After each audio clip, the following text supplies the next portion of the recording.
welcome back, or plain old welcome if there's any of you newcomers out there, to this week's Methodist Moment, brought to you by Eupora First United Methodist Church.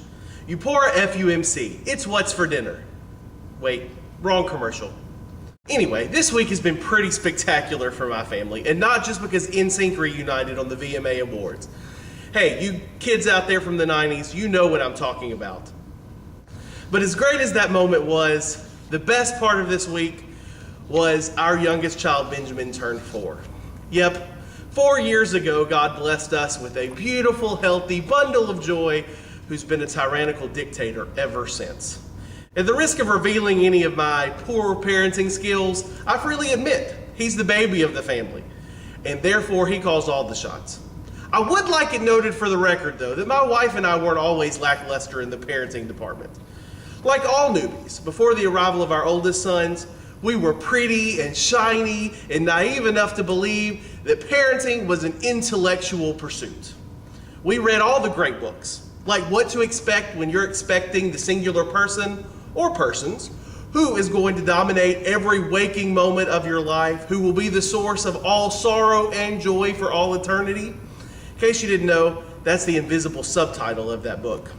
We got subscriptions to all the parenting magazines that had the smiling, squeaky clean couples with their beautiful children on the cover and their matching J. Crew outfits.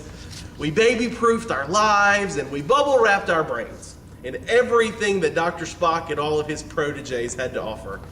And then, just when we knew we were prepared, the children arrived. And we learned really quickly that those books were written by people who did not have children or people who had some kind of crazy step for children. And the reason they're smiling on those magazine covers is because those are pretty model kids. They get to go home as soon as that picture-perfect moment's over. Yet parenting isn't for dummies, even if there happens to be a book to the contrary. Which finally brings me to my point this week. This week we celebrated a birthday. And in celebrating a birthday, we celebrated a blessing.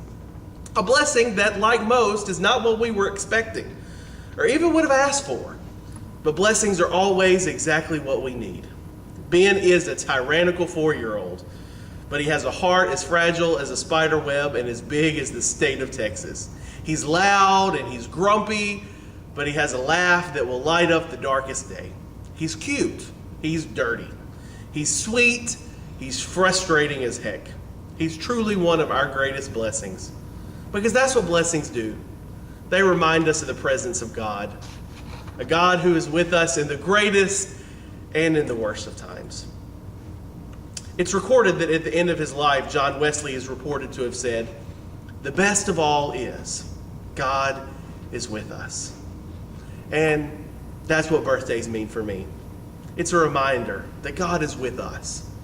And if that reminder happens to come with big blue eyes and a cupcake-covered grin, then who am I to argue with that? Thanks for joining us. Check back with us next week for another Methodist Moment. It might just change your week. Hey, and while you're at it, please subscribe. We love fans. Have a great week and be blessed. And for the other NSYNC fans out there, I've only got 3 words for you. Bye, bye, bye.